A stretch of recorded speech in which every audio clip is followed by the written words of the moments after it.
आज स्टार्ट करेंगे आपकी क्लास में टॉपिक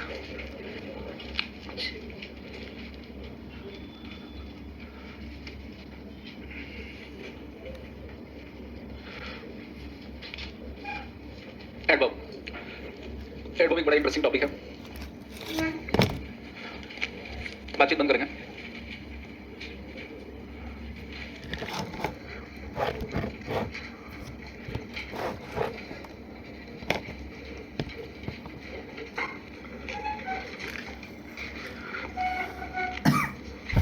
हिंदी में कहते हैं क्रिया विशेषण। एडवर्ब वर्ड को देखकर ऐसा महसूस होता है, ऐसा पता चलता है, हिंदी में नहीं देखें तो लिखा हुआ है क्रिया विशेषण, कि ऐसा सब जो क्रिया की विशेषता बताता है उसे हम क्रिया विशेषण कहते हैं। ये बात तो बिल्कुल करेक्ट है कि क्रिया की विशेषता तो बताता है, लेकिन क्या एडवर्ब सिर्फ क्रिया की विशेषता बताता है? एडवर्ब एक ऐसा पार्ट से स्पीच है जो नाउन, प्रोनाउन और इंटरजेक्शन के एक्सेप्ट, जो 5 पार्ट से स्पीच बचते हैं। पार्ट से स्पीच कितने होते हैं? 8। नाउन, प्रोनाउन और इंटरजेक्शन 3 के एक्सेप्ट बचे कितने? 5। इन सभी के बारे में जो कुछ बताता है, इन सभी पार्ट से स्पीच को जो क्वालीफाई कराता है उसे हम क्या कहते हैं? एडवर्ब कहते हैं। That word which is used to qualify adjective, verb, adverb, preposition and conjunction is known as adverb. यानी एडवर्ब सेल्फ एडवर्ब को भी क्वालीफाई कराता है, एडवर्ब वर्ब को भी क्वालीफाई कराता है, एडवर्ब एडजेक्टिव को भी क्वालीफाई कराता है, एडवर्ब कंजंक्शन को भी क्वालीफाई कराता है, एडवर्ब प्रीपोजिशन को भी क्वालीफाई कराता है। किसको किसको नहीं कराता है? Noun, pronoun. नाउन, प्रोनाउन को क्वालीफाई करने वाले शब्द होता है उसे हम क्या कहते हैं? एडजेक्टिव कहते हैं। इंटरजेक्शन को कोई शब्द क्वालीफाई नहीं करा सकता क्योंकि वो आश्चर्य को व्यक्त करता है। तो ये लिखते हैं, पर एक एक पॉइंट को सीखेंगे कैसे ये किसको क्वालीफाई कराता है। दैट वर्ड उसको देखो यार, सही कराओ ऋषिकांत, पहले शेड्यूल दिखा रहा है टाइप्स ऑफ एडवर्ब, तो हमने अगली वाली क्लास में शेड्यूल कर दिया, दूसरा एडवर्ब कर दिया, लेकिन उसको भी सही होना चाहिए। ठीक है। That word which qualifies adjective, verb, adverb, conjunction and preposition is called adverb। एक ऐसा शब्द जो क्वालीफाई कराता है कि इसको एडजेक्टिव को, वर्ब को, एडवर्ब को, कंजंक्शन को, प्रीपोजिशन को, उसी को हम क्या कहते हैं? एडवर्ब कहते हैं। नोट करिए फिर कैसे क्वालीफाई कराता है, वन बाय वन बात करते हैं।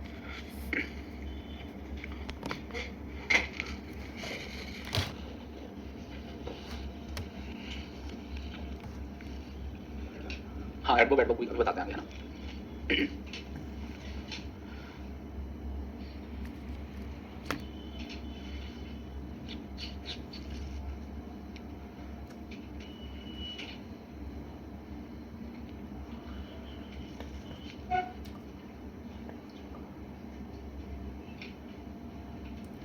नोट कर चुके हैं। अब देखिए कोई एडवर्ब एडजेक्टिव को कैसे क्वालीफाई कराता है, वन बाय वन सीखते हैं, फिर इसके टाइप्स की बात करें। कोई एडवर्ब एडजेक्टिव को कैसे क्वालीफाई कराता है? एडजेक्टिव समझते हैं, जो नाउन या प्रोनाउन को क्वालीफाई कराता है उसे हम क्या कहते हैं? एडजेक्टिव कहते हैं। सबसे इजी कोई एग्जांपल की बात करेंगे। आपने कहा he is a good boy, boy एक अच्छा लड़का है। इफ आई आस्क यू, अगर मैं आपसे पूछूं बॉय यहाँ पर क्या है? नाउन। नाउन को क्वालीफाई करा रहा है क्या? गुड। गुड क्या है? एडजेक्टिव। अगर मैं यहाँ पर एक वर्ड ऐड कर दूं वेरी, आपने कहा he is a very good boy, लड़का है, लड़का कैसा है? अच्छा है। अच्छा क्या हो गया? एडजेक्टिव हो गया। बोले कितना अच्छा है? बोले बहुत अच्छा है। ये जो वेरी ऐड कर रहा है वो किस में ऐड कर रहा है? गुड में ऐड कर रहा है। गुड एडजेक्टिव है, और जो एडजेक्टिव में कुछ ऐड करेगा वो क्या बनेगा? बात समझ पा रहे हैं? जैसे आपने लिखा सी इज टाल, बताओ टाल यहाँ पर क्या है? सी इज टाल प्रेडिकेटिव यूज ऑफ एडजेक्टिव बताया था। एडजेक्टिव दो टाइप से लिखते हैं, नाउन के ठीक पहले, एक वर्ब के बाद, और उसके बाद कुछ लिखते हैं ये क्या एडजेक्टिव है, वो कैसी है? वो लंबी है, ये एडजेक्टिव है। तो मैंने यहाँ पर लिख दिया सी इज टू टाल। टू का मतलब होता है जरूरत से ज्यादा, यानी उतना अधिक जितना नहीं होना चाहिए। बोले कितनी लंबी है? बोले उतना अधिक जितना नहीं होना चाहिए। तो टू किसको क्वालीफाई करा रहा है? एडजेक्टिव को। एडजेक्टिव को क्वालीफाई कराएगा तो क्या बनेगा?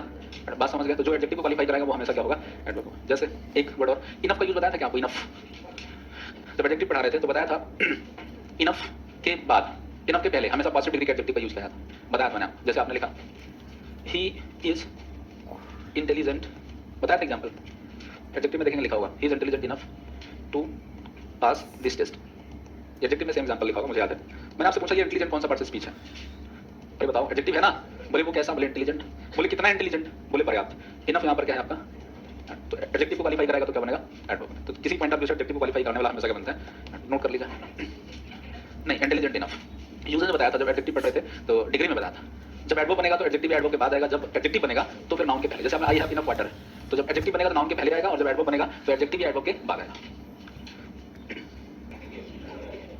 कल कौन कौन नहीं आ रहा भंडारे में शामिल होने? चार, दो, सही से बताओ, मान लीजिए 3 4, बाकी लोग भी आएंगे नहीं लेकिन बता नहीं रहे हैं ना। नोट कर लीजिए। एडजेक्टिव की बात अगर बात करें तो कोई एडवर्ब वर्ब को कैसे क्वालीफाई कराता है?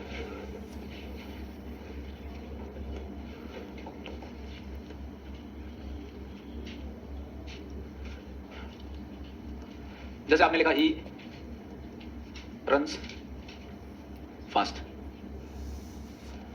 बातचीत नहीं करिए, वो दौड़ता है, कैसे दौड़ता है, ये रन्स क्या है, वर्ब है, और बोले कैसे दौड़ता है, तेज दौड़ता है, फास्ट क्या है, एडवर्ब हो गया। एक बात ध्यान रखना कि स्लो स्लोली होता, प्रॉपरली होता, टाइम टाइमली होता, लेकिन फास्ट फास्टली ध्यान रखना गलत है वो। फास्टली ऐसा कोई वर्ड होता ही नहीं, मतलब इंग्लिश लैंग्वेज में फास्टली जैसा वर्ड है ही नहीं। जैसे बोला आई रन फास्टली तो गलत है, फास्ट एडजेक्टिव भी होता है, फास्ट एडवर्ब भी होता है। कई बार एग्जाम में क्वेश्चन पूछेगा, इसलिए ध्यान रखिएगा कि फास्टली जैसा कोई शब्द नहीं होता। Slow slowly, properly, time timely, nice nicely, carefully सब सारे आपके अलवाई से बनते हैं, लेकिन फास्ट फास्टली नहीं बनता। सी ही रन्स हियर, वो दौड़ता है, कहाँ दौड़ता है, यहाँ दौड़ता है। ये क्या है, वर्ब है, वर्ब को जो क्वालिफाई कराता है वो सेम सेंटेंस बोला, ही रन्स डेली, कब दौड़ता है, प्रतिदिन दौड़ता है। ये आपका वर्ब, और ये वर्ब को क्वालिफाई करा रहा है ये एडवर्ब। क्या एक से अधिक एडवर्ब एक सेंटेंस में लिखे जा सकते हैं? जी हाँ, इन सभी को एक सेंटेंस में हम लिख सकते हैं। जैसे आपने लिखा he runs fast here daily, ये सारे एडवर्ब एक ही वर्ब को क्वालिफाई करा सकते हैं। ये भी और ये भी, ये वर्ब है, ये भी एडवर्ब है, ये भी एडवर्ब है, और ये भी एक ही वर्ब को कई सारे एडवर्ब क्वालिफाई करा सकते हैं, सेम सेंटेंस में करा सकते हैं।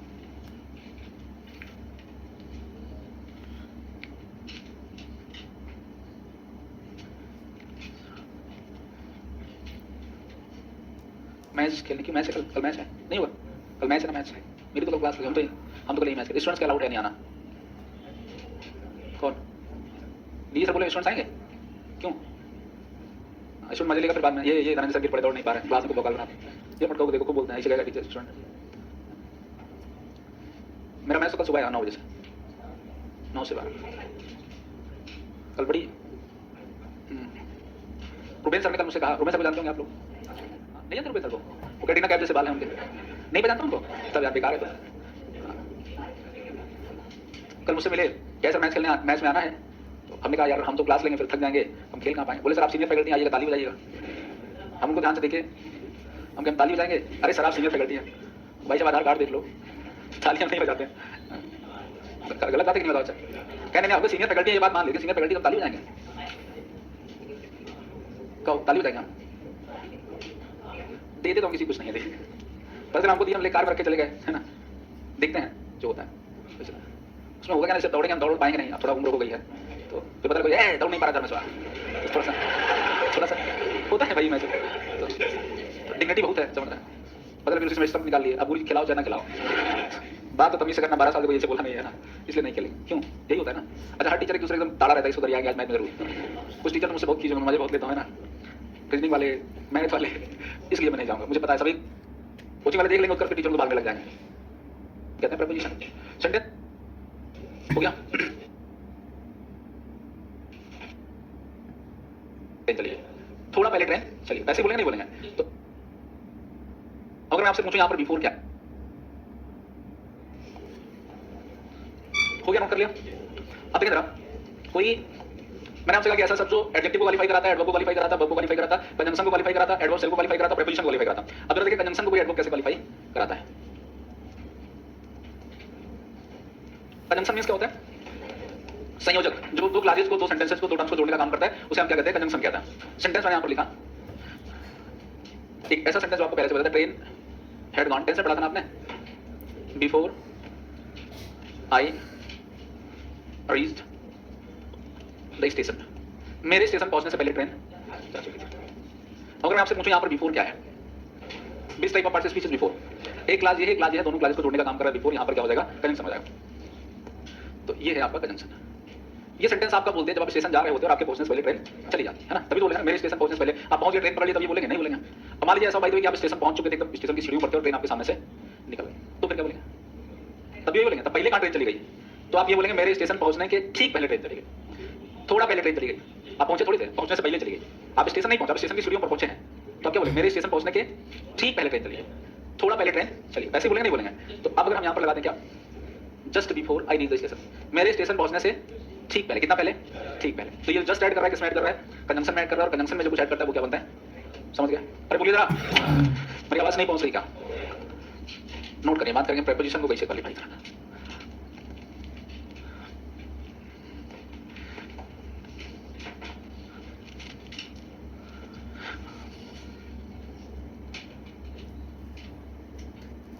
मैं पूछता हूं तो नहीं बोलते ना, प्रेपोजिशन कहते किसे हैं? जो नाउन का प्रोनाउन से संबंध बताता है उसे हम कहते हैं प्रेपोजिशन।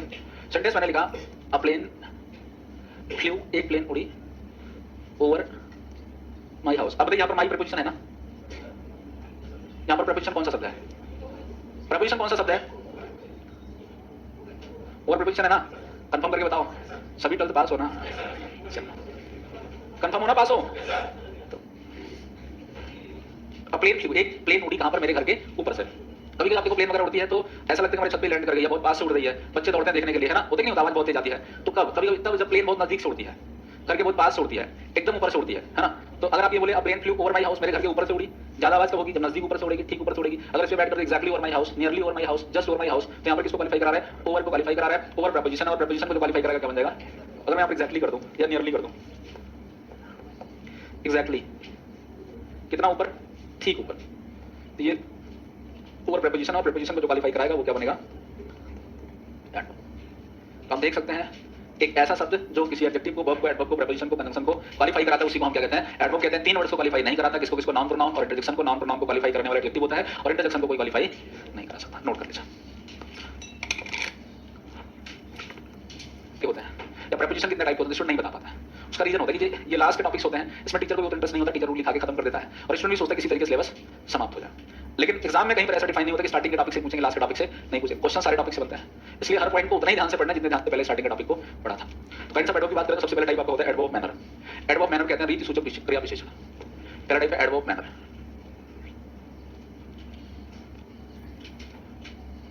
हिंदी में कहते हैं क्या? रीति सूचक क्रिया विशेषण। रीति सूचक, रीति मींस क्या? रीति मींस मतलब रीति रिवाज, तरीका, काम करने का तरीका।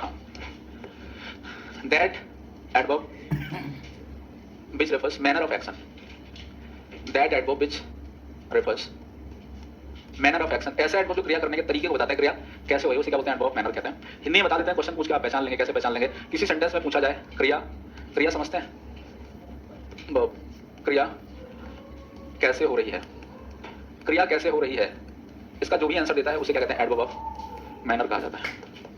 क्रिया कैसे हो रही है, इसका जो भी आंसर करता है उसे हम कहते हैं adverb of manner। For example, he runs fast, she speaks slowly, he teaches well।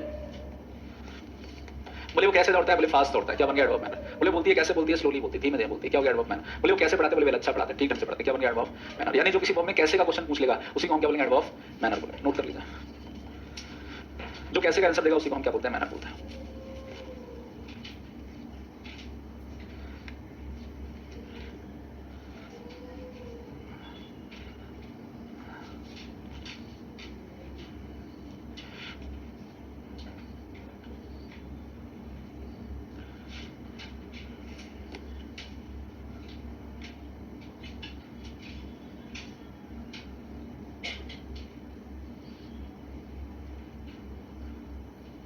Note कर लिया।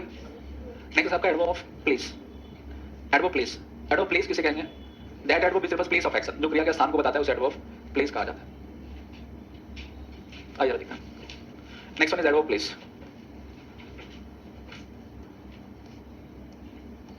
एडवर्ब ऑफ प्लेस, स्थान सूचक विशेषण, क्रिया विशेषण, स्थान सूचक। That adverb which refers place of action.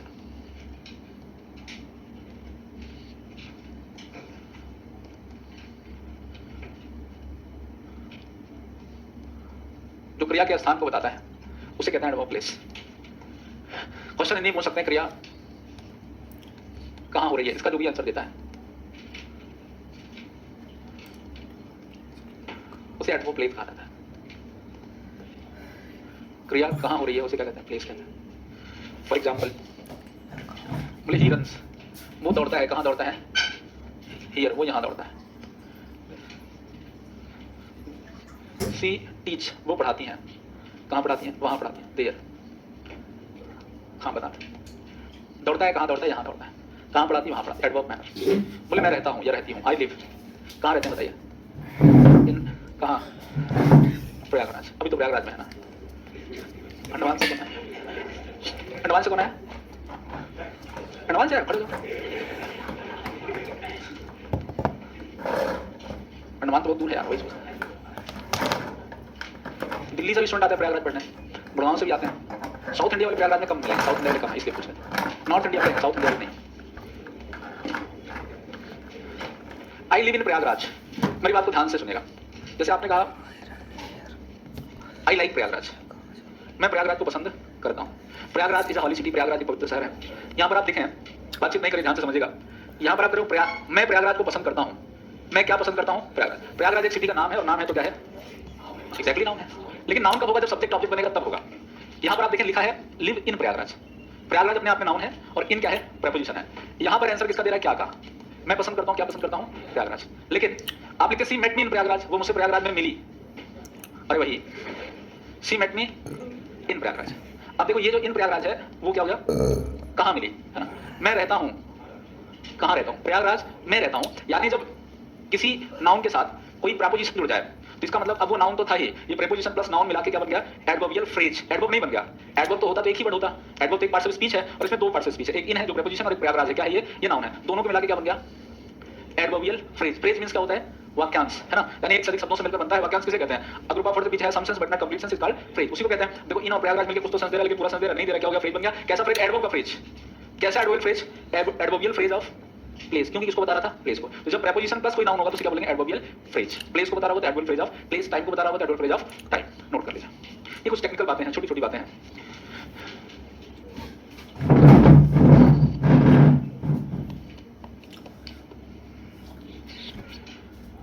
क्या हो गया? वाह, क्या हो गया? रिंगटोन किसका? डालो फोन भाई किसका? रिचार्ज करवा लिया करो टैक्स।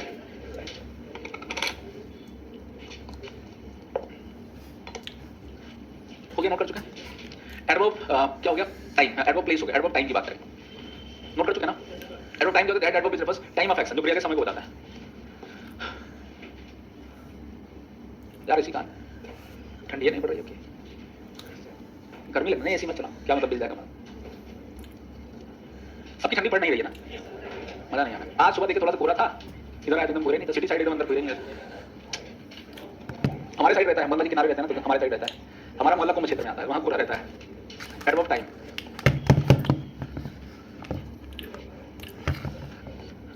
समय सूचक,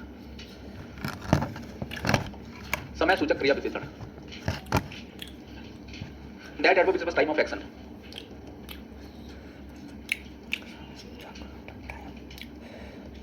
That adverb is the time of action. ऐसा adverb जो समय के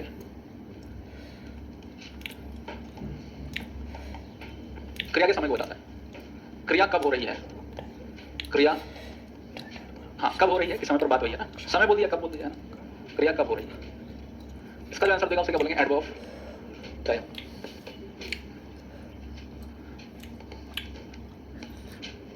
फॉर एग्जाम्पल जैसे आपने कहा ही टीज, बोले वो कब पढ़ाते हैं?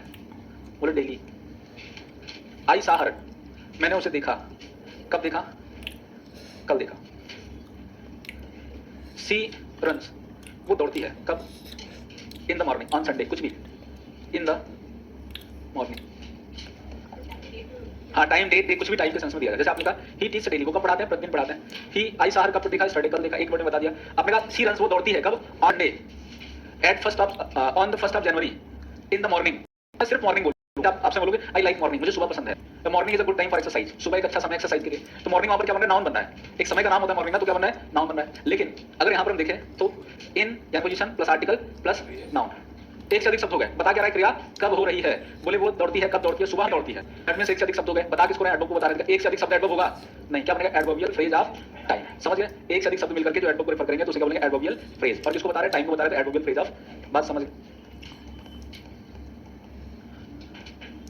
स्टूडेंट पूरे पाठ से इस चीज को पढ़ लेता है लेकिन छोटी छोटी बातें नहीं जानता है। बता, नोट कर लीजिए।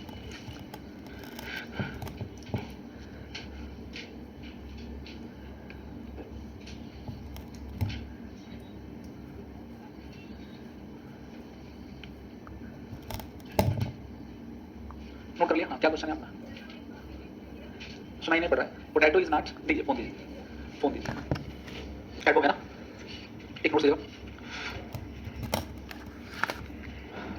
Adverb of place, adverb of time. बात करते हैं काइंड्स ऑफ एडवर्ब की।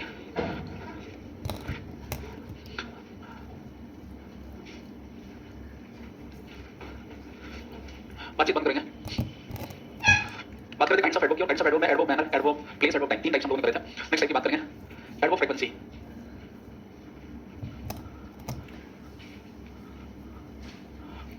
हाँ बता रहे हैं फ्रीक्वेंसी मींस क्या होता है? आवृत्ति या बारंबारता, आवृत्ति सूचक। हाँ पूछिए क्वेश्चन क्या है? My friend doesn't like watching search my friend doesn't like watching। Option बताइए। Me, my, him, her. My friend doesn't like me watching search class, सही है। My watching search class, him watching, हाँ my सही है। आपने जो लगाया था वो सही लगाया था, वो गलत लगाया था आपने। माई मैंने रूल पढ़ाया आपको, बता रहे हैं। आपने रूल पढ़ा था जेरेंड में, gerund is used with possessive noun and adjective। ये क्या possessive adjective सही तो है? ये देखिए सही मैंने सेंटेंस लिखा था। There is no question of my feeling करके सेंटेंस से क्वेश्चन आया था आपके याद? जब मैं पढ़ा रहा था आपको जेरेंड तो एक क्वेश्चन आया था There is no question of my feeling, ये क्वेश्चन आया था। मेरे इसका my friend doesn't, मेरा मित्र पसंद नहीं करता है, करती है मेरा देखना सर की क्लास को, मेरा मुझे पसंद नहीं, मेरा देखना सर की क्लास को। जरूर मैंने पढ़ाया था। हाँ बोला तो था, पहले चैप्टर खत्म तो हो जाए। वो जेरेंड के क्वेश्चन देखिए जो कराए थे उसमें देखिए फाइल में होगा, देखिए दीजिए मैं दिखाता हूँ जेरेंड का रूल।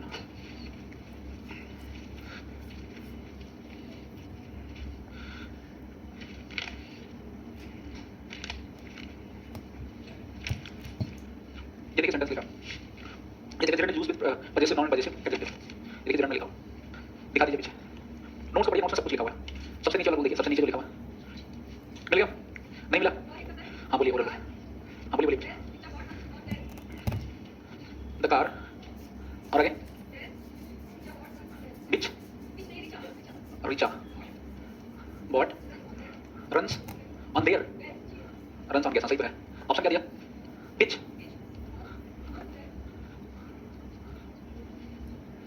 बीच लगाए तो सही है, गलत आंसर है। दैट का कंडीशन नहीं करेक्ट। कौन सी बुक है? हाँ रिचा। ये आपका नॉन लिविंग है, यहाँ पर दैट कोई कंडीशन नहीं बन रही है। दैट के अलग कंडीशन होती है, नॉन लिविंग के लिए करते हैं तो अलग कंडीशन नोट कराएं। ये सब तो लिखा है। दैट का यूज इंडेफिनिट प्रोनाउन जब आता है तब करते हैं, सुपरलेटिव डिग्री आती है तब अलग कंडीशन नोट कराइए ना, वहाँ पर करेंगे। नहीं इधर का यूज दोनों में से एक के लिए करते हैं, इधर का यूज दोनों में से ना किसी के लिए नहीं करते। दो की बात होगी तो इधर लगाएंगे, दो से अधिक की बात होगी तो नॉन लगाएंगे। ईच ऑफ का मतलब प्रत्येक, वन ऑफ मतलब एक, वन ऑफ द स्टूडेंट्स में से एक, ईच ऑफ द स्टूडेंट्स में से प्रत्येक, दोनों के साथ सिंगल वर्ब का यूज करें। सब लिखवाया है सब डॉक्यूमेंट, तो एक एक पढ़ के करिए ना। पहले तो ये जैसे क्वेश्चन कोई भी टॉपिक का क्वेश्चन कर रहे हैं तो पहले ये डिफाइन करिए कि ये किसका आइडेंटिफाई करिए किस टॉपिक का क्वेश्चन है। तो पहले तो यही पहचान पाएंगे सब्जेक्ट एग्रीमेंट है, टॉपिक कौन सा है, जेरेंड का है, तो आप तुरंत देख लीजिए नोट में। जब ये नहीं आइडेंटिफाई कर पाएंगे कि किस टॉपिक का क्वेश्चन है तो समझ नहीं पाएंगे कौन सा रूल लग रहा है।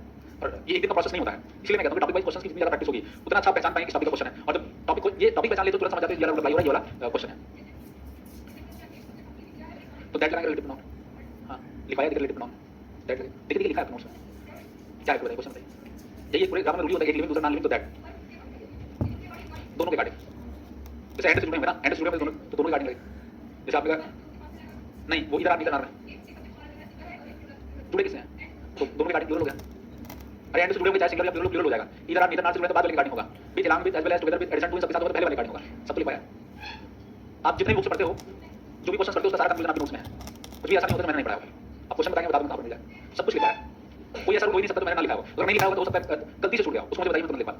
ऐसा मतलब पॉसिबल ही नहीं होता है। मान लीजिए केस कभी ऐसा एक आदमी हो गया, मैं कोई शब्दों में सब कुछ याद ही रहेगा, गलती से अगर आदमी ऐसा होगा तब तुरंत मुझे बताइए रूल कहां है, मुझे लगेगा इसे लिखाना चाहिए मैं तुरंत लिख पाऊं, क्योंकि ये नहीं पता होता कि सच में कौन सा क्वेश्चन पूछा जाए। इसलिए सब कुछ पढ़ना चाहिए। करते क्वेश्चन डाउट कलेक्ट कर लीजिए, लास्ट में कराएंगे सारे डाउट लिख लिया एक बार में, बट लास्ट में पूछ लिया। आपकी क्लास 5 मिनट का तैयार से क्लास होती है, जैसे आपकी क्लास समाप्त होती है लिख रखा करिए तुरंत। जैसे सारे लोगों को टाइम जाता है इसमें, पर्टिकुलर क्वेश्चन पे सिर्फ एक स्टूडेंट टाइम जाए ना, हो सकता है कोई बात आपको नहीं आ रही, बार बार यार ये इतना आसान इसको नहीं आ रहा है, ऐसा मन में आता है तो फिर पूरे स्टूडेंट टाइम जाता है इसमें। चलिए आगे चलें, नोट कर लिया एडवर्ब फ्रीक्वेंसी। फ्रीक्वेंसी का मतलब बार बार आता है, आवृत्ति, आवृत्ति समझते हैं कोई, हां कितनी बार रिपीट हो रहा है, कितनी बार हो रहा है, बोलते हैं आवृत्ति बार बार।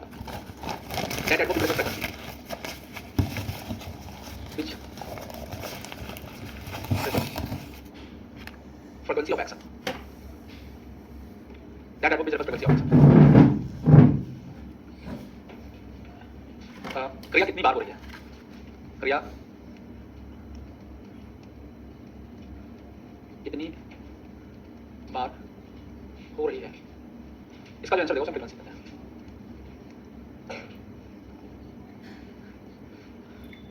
इसमें जो शब्द आते हैं वो आपके always, never, often, seldom, already, generally, usually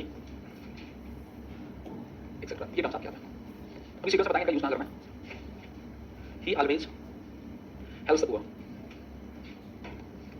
वो हमेशा गरीबों की मदद करता है। सी नेवर टेल्स अ लाई, वो कभी झूठ नहीं बोलती। सबकी हिंदी, हाँ लिख देता हूँ। दे ऑफन नीड मी, हाँ हाँ ये भी इसमें आते हैं, उनको बेसिकली नेगेशन में यूज करते हैं। हाँ इसमें भी आएंगे, रेयरली हार्डली इसके नेगेशन में ज़्यादा एक्जैक्टली यूज करते हैं। ऑफन का मतलब अधिकांशतः या प्रायः कह सकते हैं। सेल्डम का मतलब कभी कभी, कभी कभार बोल सकते हैं। ऑलरेडी पहले ही, जनरली सामान्यतः, यूजुअली साधारणतः।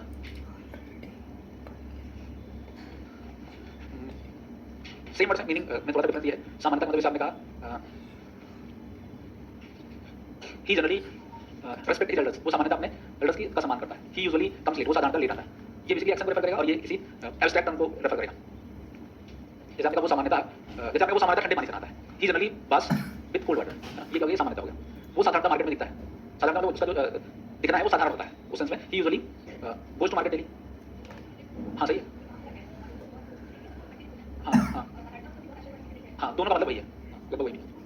हाँ एक्शन को दोनों रिप्रेजेंट करेंगे, दोनों एडवर्ब है ना, एडवर्ब है, दोनों एक्शन को है।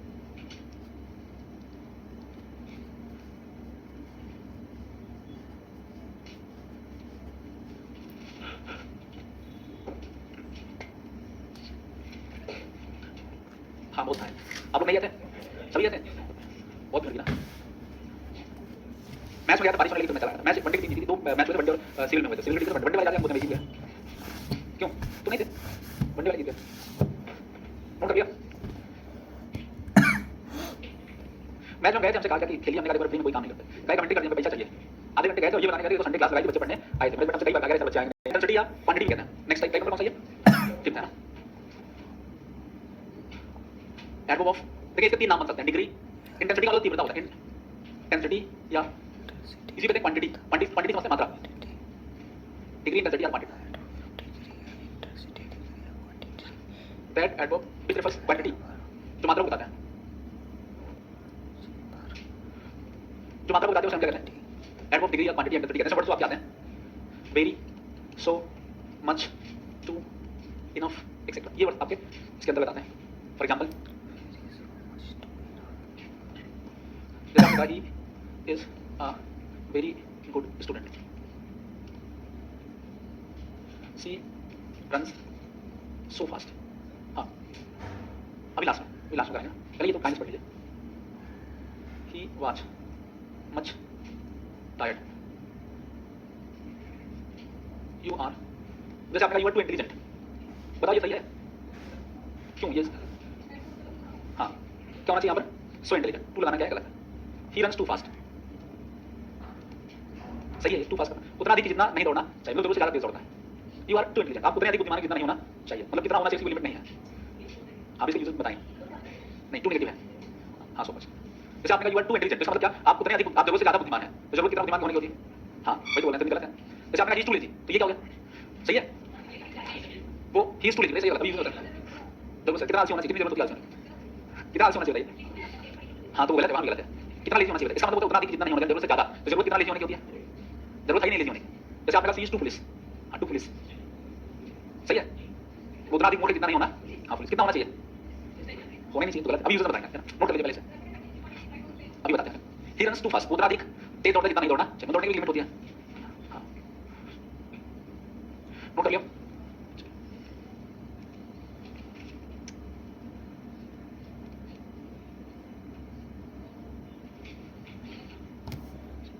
हो गया ना, नोट कर लिया।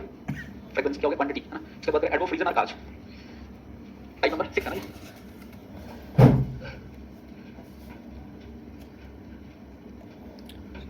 क्या हो गया नंबर, एडवर्ब रीजन और काज क्या हो गया। रीजन और काज का मतलब क्या होता है, कारण। That adverb which refers reason of action, that adverb which refers,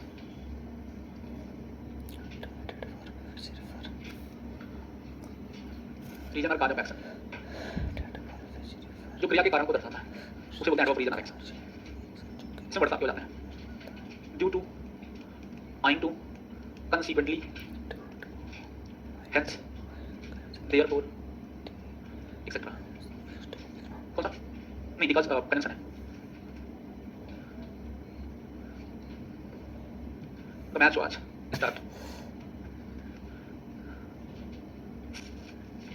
Due to rain. ठीक है, रेन के साथ ड्यू टू यूज करके फ्रेज होता है, ये फिक्स्ड होता है. सी ओइंग टू का मतलब और ड्यू टू का मतलब सेम होता है. इसका मतलब एक कारण होता है जब कोई काम नेचुरल कारण से होता है तब उसके लिए ओइंग टू यूज करते हैं, और जब कोई काम सेल्फ क्रिएटेड होता है तो उसके लिए ड्यू टू यूज. लेकिन ये बारिश वाला सिस्टम है ना, इसके लिए ये फ्रेज बना है, ड्यू टू रेन ये फ्रेज बना हुआ है. हाँ, इसको एक्सेप्ट कर सकते हैं. जैसे आपने कहा accident occurred due to laziness of driver, carelessness of driver, तो वहाँ पर ड्राइवर ने खुद केयरलेसनेस किया, एक्सीडेंट हुआ. लेकिन सी कुडंट कम, वो नहीं आ पाई. क्यों? Owing to illness. He can't run owing to weakness. जो नेचुरल रीजन है उसके लिए ओइंग टू यूज करते हैं. ही वर्क हार्ड, उसने कठिन परिश्रम किया. देयरफॉर कंसीक्वेंटली, हेंस तीनों यूज कर सकते हैं. कंसीक्वेंटली, कंसीक्वेंट क्या होता है? परिणाम स्वरूप. परिणाम स्वरूप, हाँ, परिणाम स्वरूप कहते हैं. ही वर्क हार्ड, कंसीक्वेंटली ही वर्क फास्ट. परिणाम स्वरूप अंततः नहीं होता, इसका मीनिंग एग्जैक्ट कंसीक्वेंसेस परिणाम होता है. एडवर्ब फ्रेजल काज.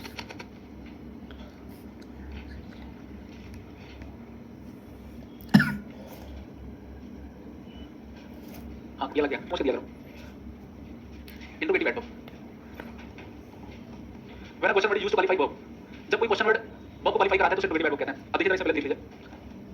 जैसे देखिए, जैसे मैंने आपसे पूछा व्हाट इज योर नेम, तो यहाँ पर व्हाट क्या बताइए? ये एडवर्ब है? नहीं. ये क्वेश्चन वर्ड है, लेकिन ये पार्ट ऑफ स्पीच कौन सा है? सब पढ़ाया. जैसे मैंने आपसे कहा Santa is your name, Santa noun था, नाउन को रिप्लेस किया, यहाँ पर ये क्या हो गया? प्रोनाउन हो गया.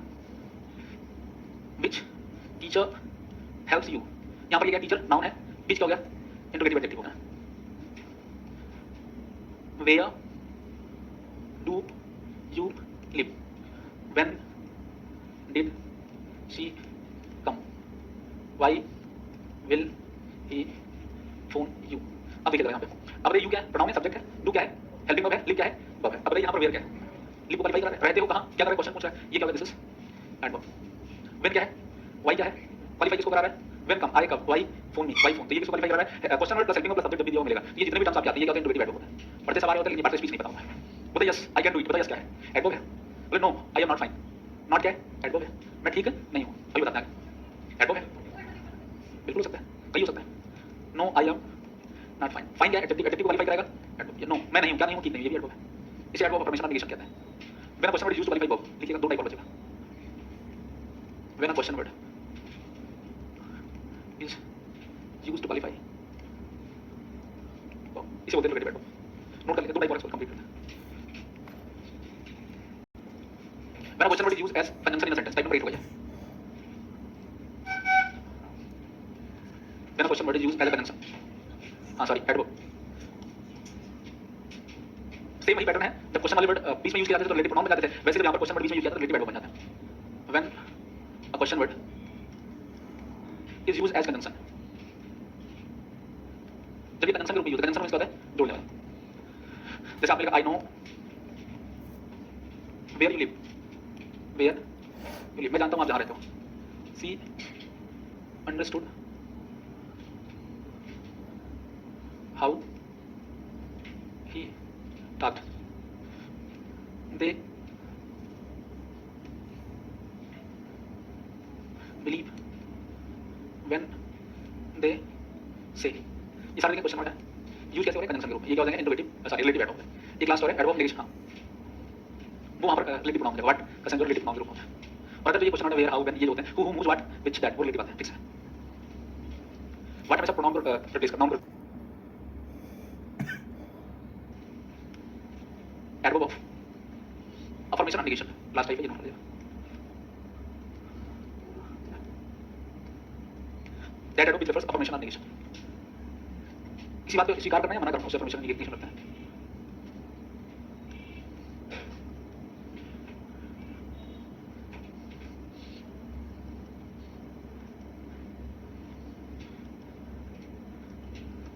इसमें वर्ड्स आपके यस ओके, एक बार होता है ओके. तो ओके भी क्या है? ये भी तो है. Will you help me? Okay I will help you. Okay है ना. Okay no not hardly scarcely rarely. जो नेगेटिव वाले वर्ड्स बताए थे आपको, फ्रीक्वेंसी में वो भी इसके अंतर्गत आ सकता है. हाँ, दोनों में कह सकते हैं.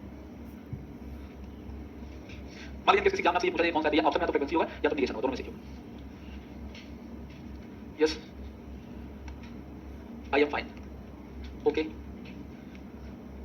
आई help you, no, she is fine, he does not help me. Not क्या होता है बताइए? एडवर्ब है, कैसा नेगेशन है? अब देखिए क्वालिफाई किसको करा रहा होता है? यहाँ पर लिखिए yes fine, yes okay help you, no fine, not help, help को क्वालिफाई कर रहा है। सारे क्या है एडवर्ब है। ये आपके 9 टाइप्स ऑफ एडवर्ब मैंने आपको बताया। नेक्स्ट क्लास में इसके क्वेश्चन कैसे बनते हैं या इसके रूल्स क्या होते हैं उसके बारे में बात करें।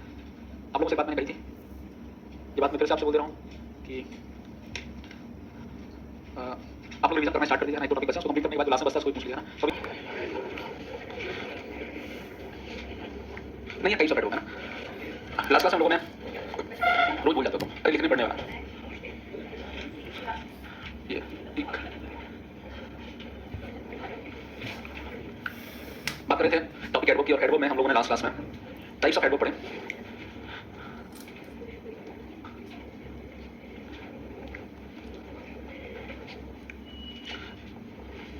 बात करेंगे अब देखिए आप लोगों ने 8 टाइप्स के 9 टाइप्स के एडवर्ब्स पढ़े। पहला adverb manner, adverb place, adverb time, adverb frequency, adverb degree, adverb reason, interrogative adverb, relative adverb और एडवर्ब कंफर्मेशन। और इतने टाइप के आपने एडवर्ब्स पढ़े। अब इन एडवर्ब्स में वर्ड्स की पोजीशन क्या होनी चाहिए इसके बेसिस पर क्वेश्चन बनते हैं।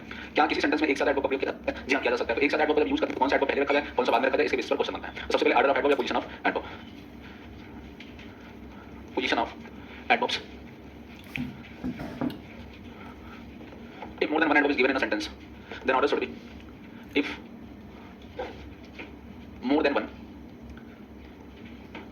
adverb is given। यदि एक से अधिक एडवर्ब दिए जाए किसी सेंटेंस में, if more than one adverb is given in a sentence, then order should be, Hindi में लिखने की जरूरत तो नहीं। यदि एक से अधिक एडवर्ब सेंटेंस में दिए जाए तो उनका बेसिक जो क्रम होता है वो होता है M P plus T. M का मतलब मैनर, पी का मतलब प्लेस, टी का मतलब टाइम।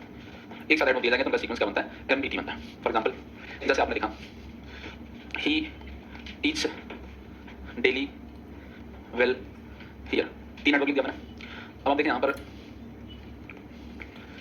ये टाइम है, ये मैनर है, ये क्या है? प्लेस है। सीक्वेंस कैसा होना चाहिए था? एम पी टी, मैंने टी एम पी लिख दिया, यानी मैंने इसका सीक्वेंस क्या लिख दिया? उल्टा लिख दिया। तो ये डेफिनेटली क्या है? गलत है। सही कैसे करेंगे? करेक्ट करने के लिए लिखना था हमें ही टीच वेल हियर डेली। ये आपका किसका? मैनर, एडवर्ब ऑफ मैनर लिखा है टाइप्स में, एडवर्ब वही वाला लिखा है। ये करेक्ट हो गया। सेंटेंस आपने लिखा he she runs in the ground carefully in the morning. मतलब ये करेक्ट है या इनकरेक्ट है आपको चेक कर लेना है। ग्राउंड प्लेस होता है, केयरफुली मैनर होता है, मॉर्निंग टाइम। फिर से सीक्वेंस मैंने उल्टा लिख दिया, टी एम टी कर दिया। पहले क्या होना चाहिए था? M P T. तो गलत हो गया सेंटेंस। सही कैसे करेंगे? She runs carefully in the ground in the morning. अब ये हो गया करेक्ट। सीक्वेंस कैसा आया? एम पी टी, यानी ये क्या हो गया? करेक्ट हो गया। नोट कर लीजिए।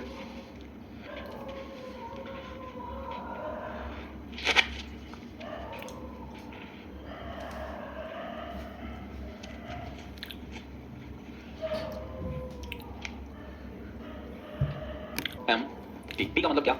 प्लेस, एम का मतलब मैनर, टी का मतलब time. For example he reached fast the station yesterday. अब पिछले वाले रूल के अकॉर्डिंग ये सेंटेंस बिल्कुल करेक्ट है। ये क्या यहाँ पर एम पी टी, यानी पिछला रूल अप्लाई कर दिया तो बिल्कुल करेक्ट है। लेकिन अभी इसका जो सीक्वेंस है वो क्या है? इनकरेक्ट। करेक्ट कैसे होगा? अभी क्या लिखना है? रीच के बाद प्रीपोजिशन नहीं लगाया जाता, ध्यान रखिएगा। ही रीच द स्टेशन फास्ट स्टरडे। अभी ये करेक्ट हो गया। पहले क्या लिखा? प्लेस, फिर मैनर, फिर टाइम, यानी वर्ब मूवमेंट के बाद सीक्वेंस बदल गया। क्या हो गया? पीएमटी हो गया। नेक्स्ट मैंने लिखा आई वेंट केयरफुली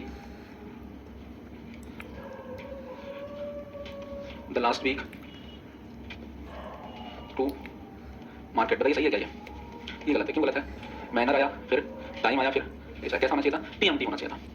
कैसे लिखा? I went to market. पहले प्लेस को लिखेंगे केयरफुली द लास्ट वीक। इसमें कुछ भी ना आपको रखना है, बस पीएमटी एमपीटी पता होना चाहिए। Place, manner, time. चलिए, एक मोर than one adverb time is given in a sentence. अगर एक से ज्यादा टाइम आपको दिया जाए तो फिर उसका सीक्वेंस क्या होना चाहिए? अगर एक से अधिक एडवर्ब टाइम दिया जाए तो उसका क्रम क्या होना चाहिए? जैसे मैंने सेंटेंस लिखा ही met me in the morning the last week। he met me in the morning at 8 o'clock start है। अब यहाँ पर ये भी टाइम है, ये भी टाइम है और ये भी टाइम है। तो क्या इसका सीक्वेंस करेक्ट है? If more than one adverb is given in sentence then order should be in ascending. अगर एक से अधिक एडवर्ब टाइम दिया जाता है तो उनका क्रम क्या होना चाहिए? आरोही क्रम होना चाहिए। आरोही का मतलब क्या होता है? छोटे से बड़ा। तो अब यहाँ पर सबसे छोटा टाइम जो है वो क्या है? एट 8 o'clock, फिर इन द मॉर्निंग, फिर स्टडी। समझ गया? आइए लिखता हूं। If more than one adverb time is given in a sentence, then order should be ascending। ascending का मतलब आरोही लिखना, हिंदी समझ आएगा ना? आरोही। कैसे लिखेंगे? he met me in the at 8 o'clock in the morning started। Order should B ascending यानी आरोही होना चाहिए, है ना? दोनों से सेंस क्लियर होना चाहिए, रूल तो नहीं पूछा था एग्जाम में। मैंने सेंटेंस लिखा, गांधी जी जानते हैं आप लोग? Gandhi ji was born in 1869 on Saturday on the 2nd of October। ये सेंटेंस बताइए सही है गलत? देखने में तो सही लगता है लेकिन सेंटेंस क्या है? गलत है। पहले देखिए यहाँ पर in 1869 on Saturday on the 2nd of October। बताइए सबसे पहले क्या होना चाहिए? on Saturday पहले पे, फिर 2nd of October, फिर 1860, यहाँ पहले छोटा टाइम, फिर उससे बड़ा, फिर उससे बड़ा। हमारे पास कुछ नहीं है। Gandhi ji was born on Saturday। अब देखिए अगर दो प्रपोजिशन एक साथ सेम लग रहे हैं तो नहीं लगाना, कॉमन ला सकते हैं। on Saturday the 2nd of October in 1860। This is इस तरीके से मैं इसको पैक कर लेता हूं। क्लियर है? बताइए, बहुत इजी कॉन्सेप्ट है, नोट कर लेते हैं, आगे बढ़ते हैं। Come always, I come timely, always, they already had met me, he helps dearly the poor। यहाँ पर पूछ लिया क्या गलत है? तो वर्ड्स तो सही लिखे सभी में, लेकिन पोजीशन क्या है? गलत है। क्या पोजीशन गलत है? नेवर का यूज हमेशा कहाँ करेंगे? मेन वर्ब के पहले, सी नेवर। यहाँ पर ऑलवेज का यूज हमेशा मेन वर्ब के पहले, ऑलरेडी का यूज हमेशा मेन वर्ब के पहले, रेयरली का यूज हमेशा मेन वर्ब के पहले। यहाँ पर देखिए ना, मेन वर्ब से पहले इसका यूज करना, मेन वर्ब के बाद नहीं।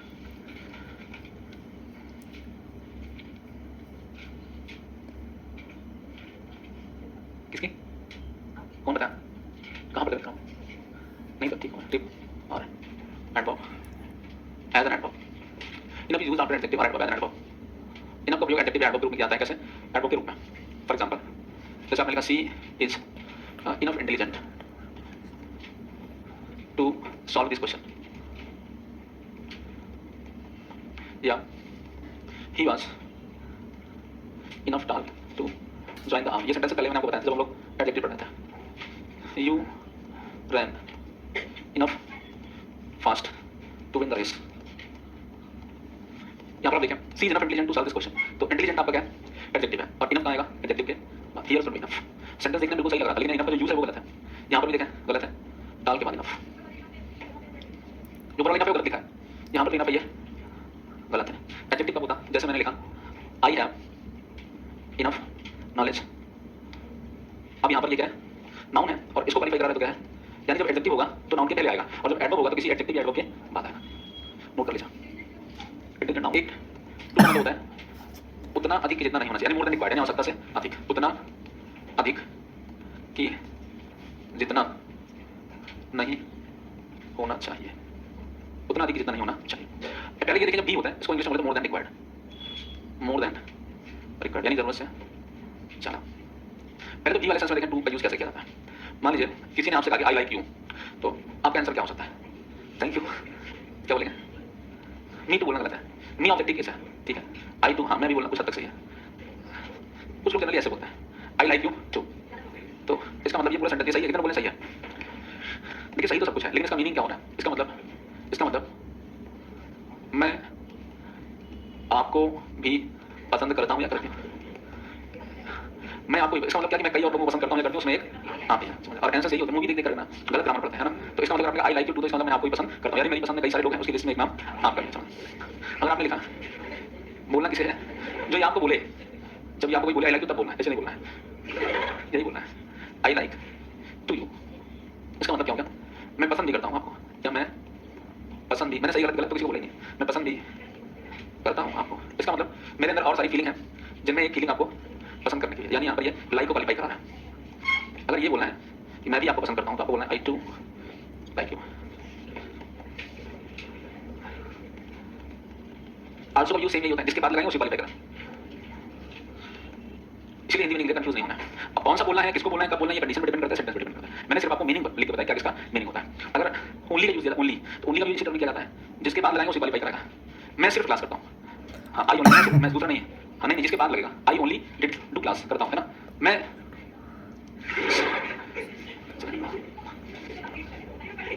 चलिए इसको पढ़ाई में एंटरटेनमेंट इतना कभी हुआ नहीं है ना, नोट कर लिखा किसी को आपका यू आर टू इंटेलिजेंट, आप उतने अधिक बुद्धिमान है कितना नहीं होना चाहिए। इसका मतलब क्या, मतलब जरूरत से ज्यादा बुद्धिमान है, क्या जरूरत से कितना होना चाहिए और कितना नहीं होना चाहिए, इसका कोई स्केल थोड़ी नहीं है। आपने किसी का यू आर टू स्मार्ट, इसका मतलब एक तरीके से स्लैंग हो सकता है, कमेंट है, आप उतने अधिक इंटेलिजेंट कितना नहीं होना चाहिए, मतलब आप जरूरत से ज्यादा है, ये गलत सेंटेंस है। तो हाँ, अगर आपने ऐसा कॉम्प्लीमेंट किसी को यू आर टू इंटेलिजेंट, इसका मतलब क्या, ऐसा होता है कुछ ज्यादा बुद्धिमान है, ऐसा बोलते नहीं है, ये टू नहीं होना चाहिए, क्या होना चाहिए, सो होना चाहिए, you are so very intelligent, तब सही हो।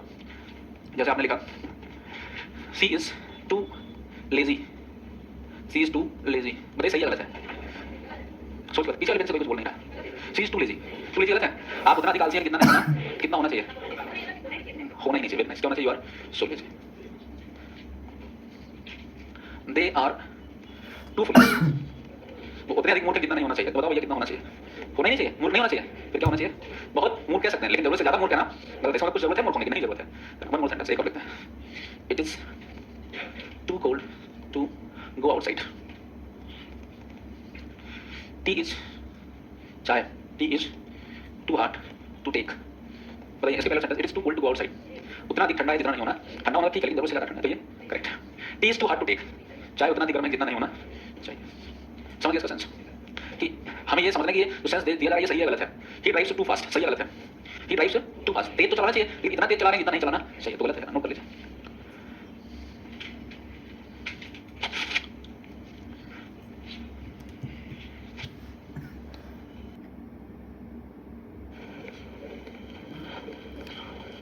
लास्ट क्लास में हम लोगों ने डिस्कस किया, एक नोट से ड्राइव्स टू की बात कर रहे थे, बात करेंगे रिमूवल ऑफ टू।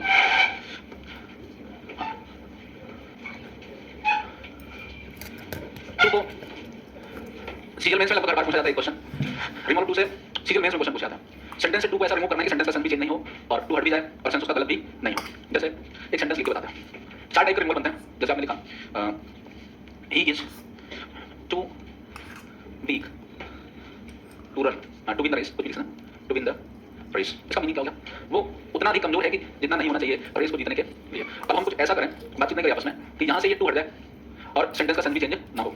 इसको चेंज करने के लिए मैंने लिखा he is so weak that he can't win the race, समझ गए, वो हाँ वो बहुत कमजोर है कि वो रेस जीत नहीं सकता। क्या दोनों का डिफरेंस है, स्ट्रक्चर कैसा बना, सब्जेक्ट प्लस हेल्पिंग वर्ब दी जाएगी प्लस टू, देन एडजेक्टिव और एडवर्ब कुछ भी दिया जाएगा plus to plus D one plus object. Change कैसे करा आपने, सब्जेक्ट प्लस वर्ब को सेम, टू को चेंज कर लिया सो में, प्लस ये एडजेक्टिव या एडवर्ब जो भी दिया उसको same, plus that plus subject. अब टेंस के अकॉर्डिंग, प्रेजेंट टेंस से तो कैन नहीं तो गुड, टेंस के according good plus not plus V one plus जो ऑब्जेक्ट दिया वो ऑब्जेक्ट। क्या पूछना, हाँ टू प्लस बी वन जरूर है। वन मोर सेंटेंस,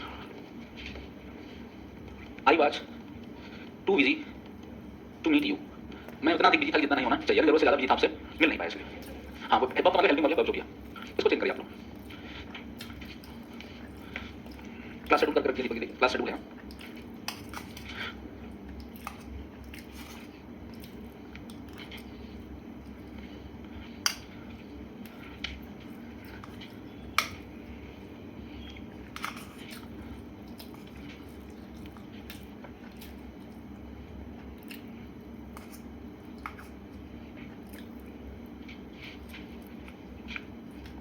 दूसरा सेंटेंस कैसे किया जल्दी से करिए, कैसे लिखा बताइए, आई वाज, बोल बताइए, I was so busy that couldn't, past tense है ना, तो आई कुडंट मीट, बन जाएगा, बहुत आसान है, ये पहला टाइप हो गया, दिस वन ये टाइप फर्स्ट था।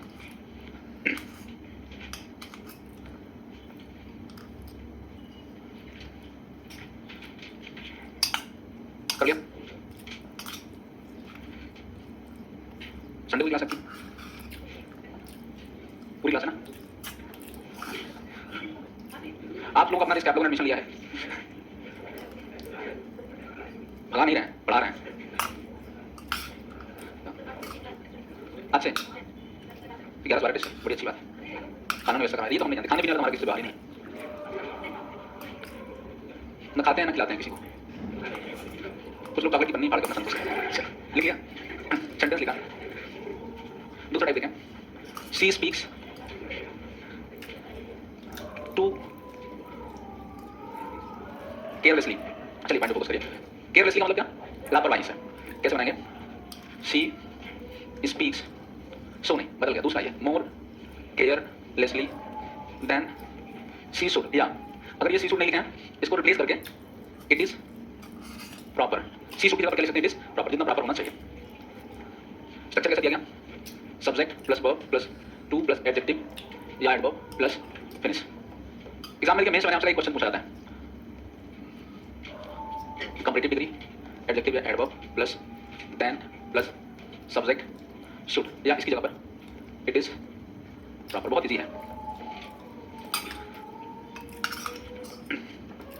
इसका ये तो गलत हो रहा है भाई। इन लोग खाने पीने की व्यवस्था कराइए, 12 बजे बैठा रहते हैं। He works too hard, 12 बजे तक कठिन काम है। देन दैट नहीं, देन पहले से पता नहीं था क्या शेड्यूल, तो कल पता चल गया था ना, इसमें कौन सी बुरी बात है?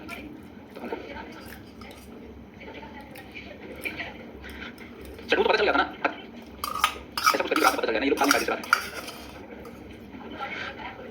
नहीं, 4 बजे उठ के एक बार शेड्यूल चेक करके सो जाएगा। अब क्या ही कर सकते हैं, एडमिशन तो ले लिया है। अभी 1 बजे तक क्लासेस हो जाएंगे, जैसे जैसे टाइम बढ़ेगा। कितने बजे? 7:30 बजे से 6 बजे चल देते हैं। चलिए 1-2 दिन एडजस्ट करिए, डेली ऐसा नहीं होगा मुझे लग रहा है।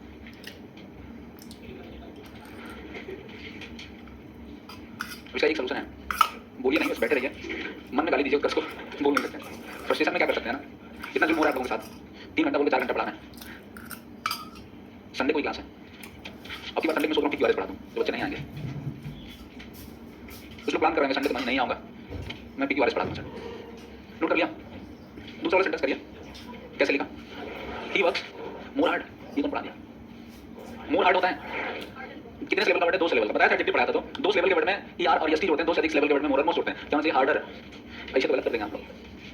ही works harder than he should, या इट इज प्रॉपर, दोनों से एक ऑप्शन में लिखा होगा। नहीं बन पाएगा, बहुत आसान है। तीसरा टाइप देखें, इसके बाद छुट्टी भी तो होगी ना काफी, मॉर्निंग से कम से कम 3 दिन छुट्टी हो।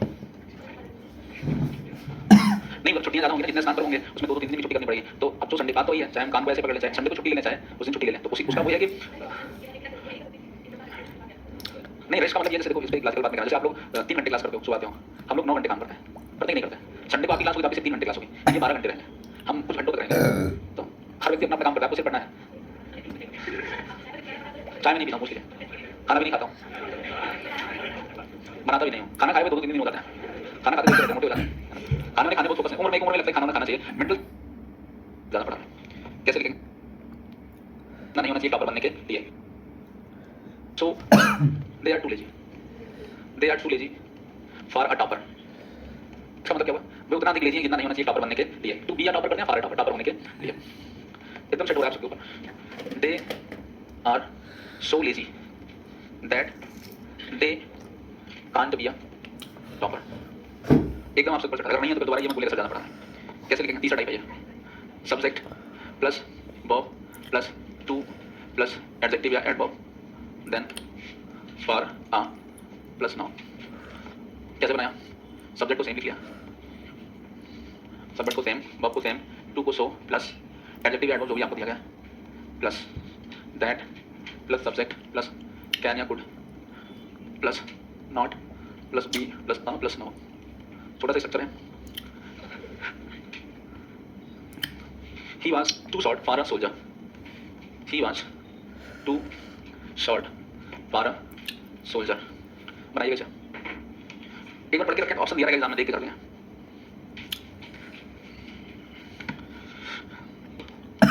That she will not understand the tricks. बहुत इजी है। He was too innocent not to do this that act.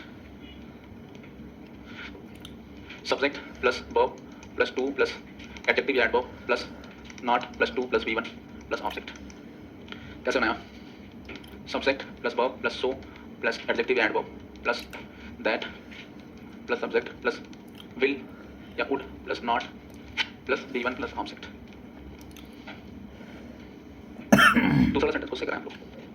कैसे बनाया? He was so innocent that क्या लिखा है? बिल नहीं होगा, क्या हो जाएगा? पास्ट टेंस है ना, बिल का पास्ट होता है.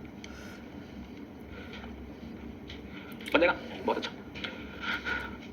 He was too innocent, पहले वाला है. She is too clever, वो उतना अधिक चालाक है जितना नहीं होना चाहिए ट्रिक को ना समझने के लिए. तो वो इतनी चालाक है वो ट्रिक को समझेगी नहीं. ये आपके क्वेश्चन कहाँ पूछ जाते हैं? सीजीएल मेंस में. एग्जाम में तो कहाँ पर मेंस में क्वेश्चन एग्जाम में पूछ जाते हैं, मेंस से पूछ जाता है. प्रीलिम्स में पूछ लिया तो ठीक है, नहीं तो मेंस से एक क्वेश्चन पूछा जाता है. सीजीएल में कई बार पूछ लिया जाता है. हाँ, ट्राई करें.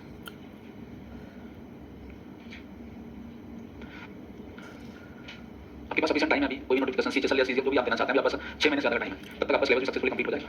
जून के बाद है. तो अभी आपके पास 6 महीने का टाइम है. अगर आप अच्छे से पढ़ लेंगे तो इसी साल कुछ क्रैक कर सकते हैं. गैप आएगा तो फिर समस्याएं पड़ती हैं. नहीं, डिप्रेशन नहीं बढ़ेगा, तैयारी अच्छे से करेंगे. कभी एक दो नंबर से नहीं होता स्टूडेंट्स का, लेकिन अच्छी तैयारी हो तो उसके चांसेस नहीं होते हैं. और पंचवर्षीय योजना में जो लोग तैयारी करना चाहते हैं, हाँ, मेंस के नंबर से मेरिट बनती है. पहले तो प्री क्वालीफाई करना है.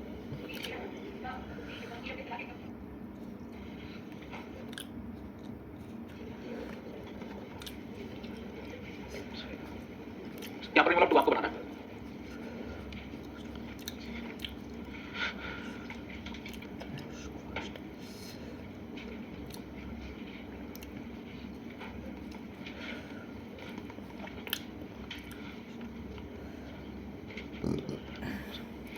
तीन सेंटेंस के तीनों को रिमूव टू करिए, फिर आगे चलते हैं. गलत मत करिएगा, मैं चेक करूंगा.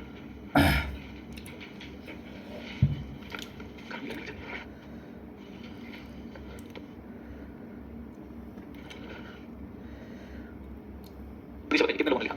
He drives too fast. कितने लोगों ने कर लिया? हैंड्स. बहुत अच्छा. जिससे पूछने को होता है बताओ. हाँ बताइए. He drives faster than he should. Yeah, it is proper. बहुत अच्छा. बैठ जाइए, कर लेंगे आप लोग. नहीं, फास्ट फास्टर फास्ट मोर नहीं लगेगा, ये कंप्लीट डिग्री लगाना है ना, है ना. दूसरा सेंटेंस कितने लोगों ने कर लिया? आप बताइए. She was so funny that she couldn't love. Very nice. बहुत अच्छा, बहुत अच्छा. लास्ट वाला सेंटेंस कितने लोगों ने कर लिया? आप बताइए. हाँ बताइए. He is so late that he can't be an. यही किया सभी ने, मैच करा लीजिए. अगर यही किया तो सबका सही है. अलग आपका कुछ. ये तो बात हो गई रिमूव ऑफ टू. ये क्वेश्चन आपके सीरियल में से पूछा जाता है. Now we talk about some terms को, छोटे-छोटे टर्म्स को कॉम्पिटिटिव आपसे पूछा जाता है. जैसे एगो का मतलब पहले होता है, बिफोर का मतलब भी पहले होता है. एगो का मतलब भी पहले होता है, बिफोर का मतलब भी पहले होता है. पाइन टू एक बताया था. पाइन टू और ड्यू टू दोनों का मतलब क्या होता है? के कारण होता है. एक शब्द आपका स्टिल होता है, एक शब्द आपका एट होता है. दोनों में क्या डिफरेंस है? ये सब वर्ड्स स्टिल और एट दोनों में क्या डिफरेंस है, कहां पर यूज किए जाते हैं? तो आइए देखते हैं. छोटे-छोटे टर्म्स हैं. सबसे पहले लिखेंगे अगो बिफोर. अब देखिए, ये एडवर्ब भी बनता है, ये प्रीपोजिशन भी बनता है ना. ये पार्ट से कहीं पर पूछ जाए तो एडवर्ब बनता है, प्रीपोजिशन भी बनता है. तो जैसे मैंने सेंटेंस लिखा, आई met her 5 days. She met me.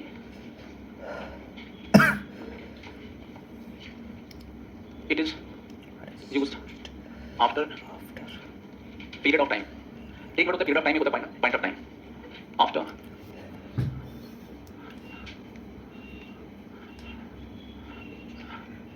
it is used before point of time. I met her 5 days. ये क्या? 1 2 3 4 5 दिन. ये एक समय अंतराल होगा, इसके लिए यूज करेंगे. देखो, सी मेट मी. मंडे क्या है?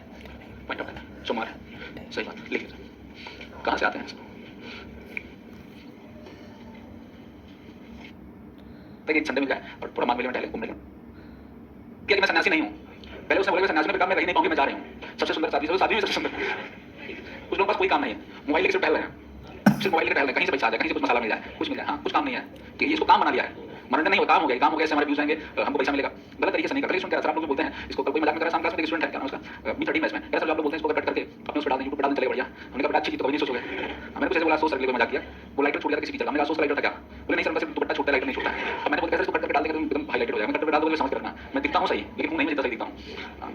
तो डर गया थोड़ा सा, फिर मतलब सोचो कि मतलब गलत चीजें करने में कितना मजाक कर रहा है टीचर, अगर उसको सर करते बहुत बढ़िया चल जाएगा, पढ़ा रहे हैं इसको डाल दो कट करके, नहीं डालोगे, चलिए इसी में सब परेशान है। चलिए आगे बढ़ेंगे। एको बिफोर के बाद एक शब्द आया ऑइंग टू, एक शब्द है टू टू। इस बार संडे को क्लास नहीं है। अभी किसी काम गया नहीं, क्या मिले पिछले साल को मिले थे ना, दादी थी ना तुम्हारी, कौन था चाची किस कहाँ है, गया नहीं को दिन owing to to to, he can't run, वो दौड़ नहीं सकता, she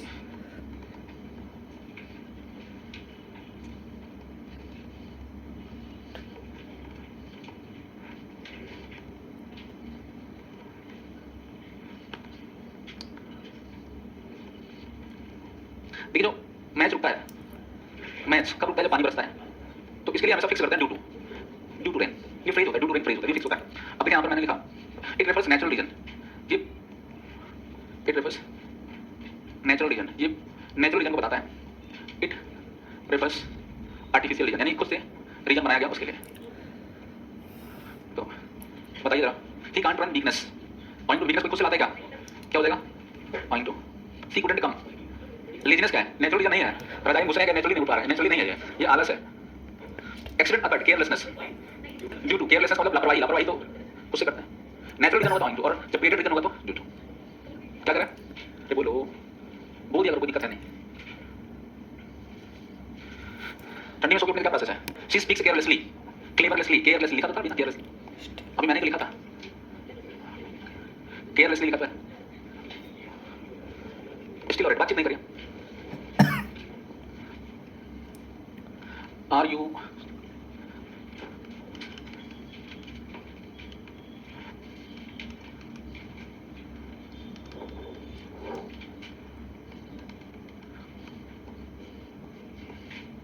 still used in affirmative and interrogative sentences before main verb, in negative sentences after main verb। जब हम लोग टेंस पढ़े थे आराम से, आपको यहाँ टेंस पढ़े थे तो एड का यूज बताया था, किसमें करते हैं, प्रेजेंट परफेक्ट टेंस में, नेगेटिव स्ट्रक्चर लिखा था टेंस में, तो वही यूज है, वही एड बताया था। बताइए पहले वाले सेंटेंस में, still are you still waiting for her, क्या आप अब तक उसका इंतजार कर रहे हो, इंटरोगेटिव में, ही इज स्टिल स्लीपिंग, वो अब तक सो रहा है, ही हैजंट कम, एड वो अब तक नहीं आया है, एड कंजंक्शन भी बनता है और एड वो भी बनता है, वो बाद में लगता है, कंजंक्शन बीच में लगता है। हाँ यूज हो गया ना, इसलिए परफेक्ट लिखा है, पास्ट परफेक्ट नहीं, प्रेजेंट परफेक्ट, स्टिल का यूज कंटीन्यूअस टेंस में। हाँ नहीं स्टिल सब्जेक्ट कैसे, इसको तो आपको वो है ना एडवर्ब है, हाँ कंटीन्यूअस टेंस, हाँ तीनों में कंटीन्यूअस में।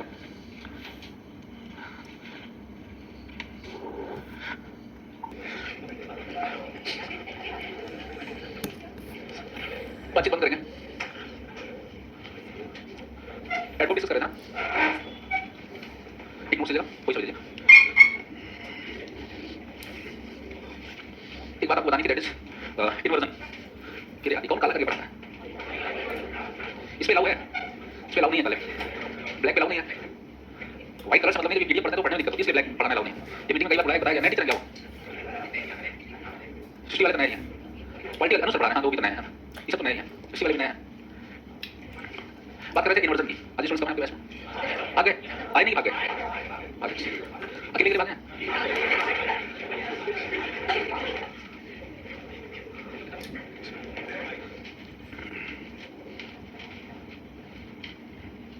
व्हाट इज इन्वर्जन, इन्वर्जन किसे कहते हैं, एक शब्द होता है इन्वर्स, इन्वर्स जानते हैं, इन्वर्स मींस उल्टा, यानी कि जब एडवर्ब के स्ट्रक्चर को हम उल्टा ले आते हैं तो उसे इन्वर्जन कहते हैं। जैसे असर्टिव सेंटेंस कैसा होता है, कोई भी असर्टिव सेंटेंस स्ट्रक्चर कैसा होता है, सब्जेक्ट होगा प्लस हेल्पिंग वर्ब होगी, नहीं हो सकती, डिपेंड करता है टेंस कौन सा है ना।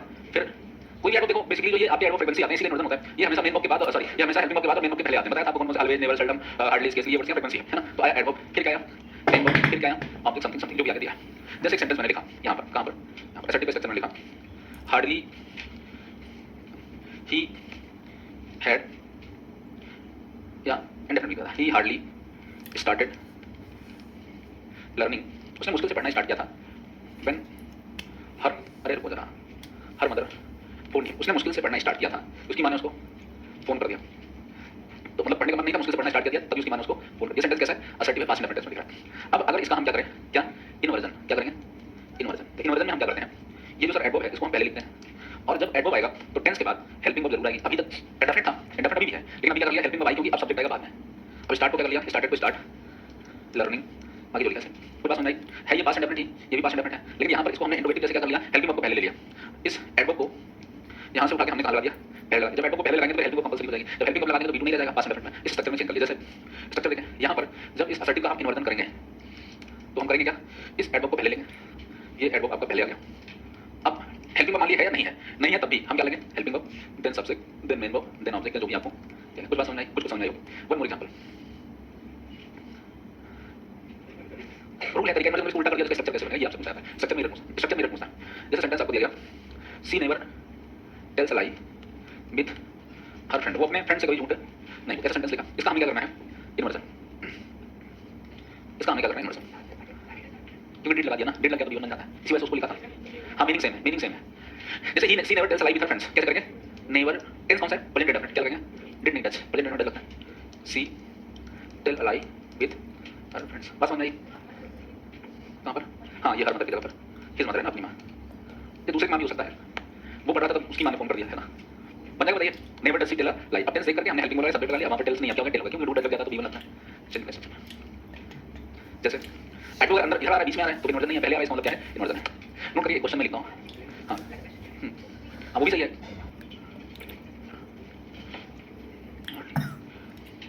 स्केर्सली का मतलब मुश्किल से, हार्डली और स्केर्सली का मीनिंग क्या होता है, सेम।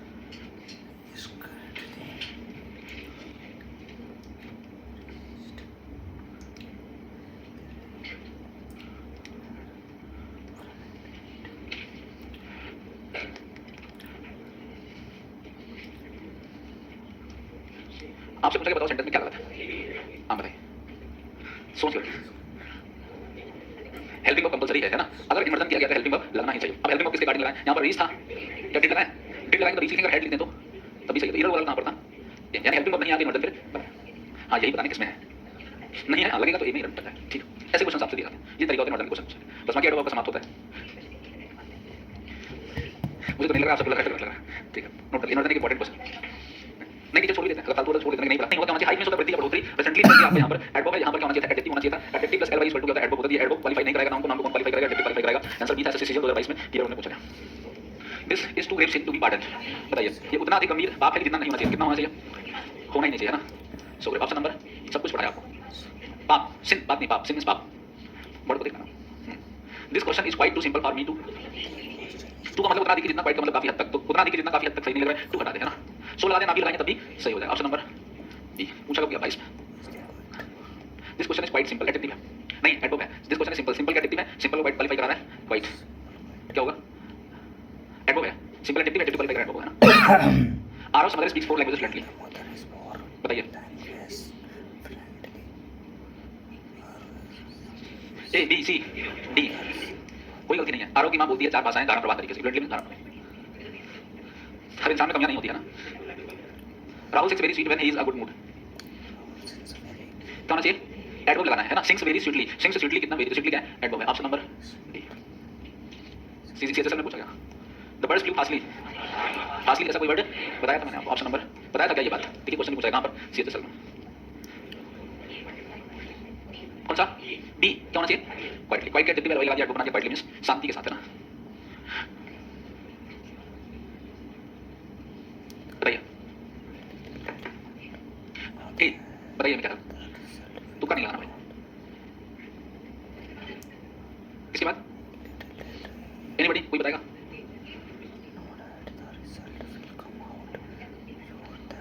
अभी तो पढ़ाया कौन वाला, बी में क्या, फाइनेंशियल ईयर तो सही है, ए में क्या, अमन बताओ, लिटिल का इन्वर्जन किया गया, डिड लगाया गया, सब्जेक्टिव केस होगा क्या ऑब्जेक्टिव होगा, लिटिल डिड ही नो बोला था आपने। ऑप्शन नंबर ए इन्वर्जन किया गया। दीपू's mother has repeated asked him to lower the volume of his mobile, ए में क्या, repeatedly है ना, ऑप्शन नंबर ए दोहराते हुए कहा, उससे कहा, पूछा नहीं कहा, उधर की समझ है। If you rent a house near your office, अगर आप अपने ऑफिस के पास से घर किराए पर लेते हो, it will save your time, ये आपका समय बचाएगा, उसके अतिरिक्त मनी, आल्सो बताया था, टू बताया था, जिसके बाद लगाएंगे उसे क्वालीफाई कराएगा, सब कुछ सही था, आल्सो का पोजीशन गलत। Option number B money, also money नहीं। The need today is for both sides to introspect and re-examine the issue carefully and resolve it amicably, उधर की समझ क्या हो गया भाई बताइए, क्या गलत है? एमिकेबल एडजेक्टिव बन जाएगा, रिजॉल्व इट एमिकेबली, सही तो है, मैं तुरंत रूप से इसको सॉल्व करूंगा। Exactly answer is no, sentence में कोई गलती नहीं है, सही आंसर है। एमिकेबल का मित्रवत, मित्रवत दोस्ताना तरीके से ना पढ़ाया, ये बड़ा एमिकेबल है। बताइए क्या होना चाहिए था? पढ़ाया क्या मैंने? पढ़ाया इसलिए का यूज डी लग जाएगा। Pawan return back home when he completed his assignment abroad. Pawan लौटा वापस, ये में क्या रिटर्न और बैक एक साथ नहीं लिखा जाता, या तो रिटर्न लिखना या तो बोलते once again return back, cousin brother, ये सब सुपर क्लोज है, नहीं रिटर्न भी बैक भी, मतलब लौट भी रहा है और बैक भी हो रहा है, तो दोनों एक ही बात है। Option number A. I remember vivid the जीवंता से the last road trip we had before the pandemic hit. क्या? I remember vivid the last road, I remember vividly, मैं याद करता हूँ जीवंता से, विविडली मींस विविड जीवंत, यानी हाँ जीवंत मतलब थोड़ा सा एनर्जेटिक तरीके से, मुझे पूरी तरीके से ठीक तरीके से मुझे याद, हाँ विविड से विविडली बन जाएगा, एडवर्ब बनाना है। Option number B. बताइए पर्सनालिटी नाउन है, क्राफ्टेड एडजेक्टिव है, और ये क्या होना चाहिए? केयरफुली क्राफ्टेड पर्सनालिटी, ठीक ढंग से तैयार किया गया व्यक्तित्व है ना। 2020 में सीजन में पूछा गया, देखिए पक्का क्या होना चाहिए? मोर या ब्रेवर, मोर हटा, दो कंपेटिव एक साथ लगाने ही गलत है। Option number A.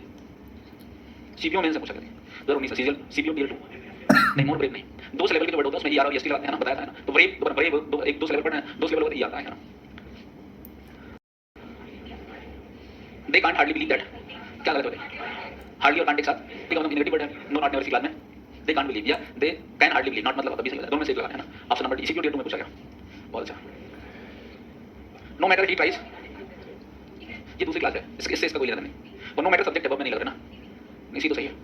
No matter he tries hardly, no matter he tries hardly, no से नो तो सब्जेक्ट है, नो से कोई मतलब वर्ब नहीं होना चाहिए। No matter he tries hardly, कोई मुद्दा नहीं, कितनी मुश्किल से प्रयास करता है, he can't play the guitar, वो गिटार नहीं बजा सकता है, क्या लगेगा? Hardly. Option number B. B क्या होना चाहिए? 2019 से पूछा गया, स्टिल क्यों लगाएंगे? अफर्मेटिव में कंटीन्यूअस में स्टिल लगाते हैं, नेगेटिव और परफेक्ट टेंस में एट लगाते हैं, क्या लगेगा? ऑप्शन नंबर बी पूछा गया, तो 3 बार पूछा गया। ये इंप्रूवमेंट है, ये इसका डायरेक्शन गलत दिया है, 1 मिनट रुक जाइए आप लोग, ये डायरेक्शन गलत दिया है, अरे रुको जरा,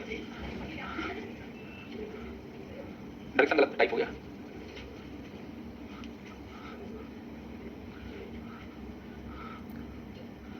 इंप्रूवमेंट है, क्या है? व्हाइट में क्यों लिखा था आप लोग समझ पाए? व्हाइट में क्यों लिखना है? व्हाइट बैकग्राउंड में क्यों लिखा? ब्लैक था तुमने, और दूसरा अगर ऐसी कोई गलती है तो उसको मैं तुरंत सही कर देता हूँ, ब्लैक में जब करेंगे उसके ऊपर तो पता चलता है थोड़ा थोड़ा, इसमें पता काले काम करने का नया नया टीचर मीटिंग में बोला कि क्लियरली ब्लैक येलो में नहीं पढ़ाना है, मीटिंग वो मीटिंग में मना भी किया कि ब्लैक पे नहीं लिखना है ना, दुनिया पे नबी लगा रही लोग करिया करो, बताइए क्या गलत है? मोर फ्रिक्वेंटली, गलत नहीं, इंप्रूवमेंट करना था, मोर फ्रिक्वेंटली एज नहीं मोर। ऑप्शन नंबर ए, 2019 से पूछा गया।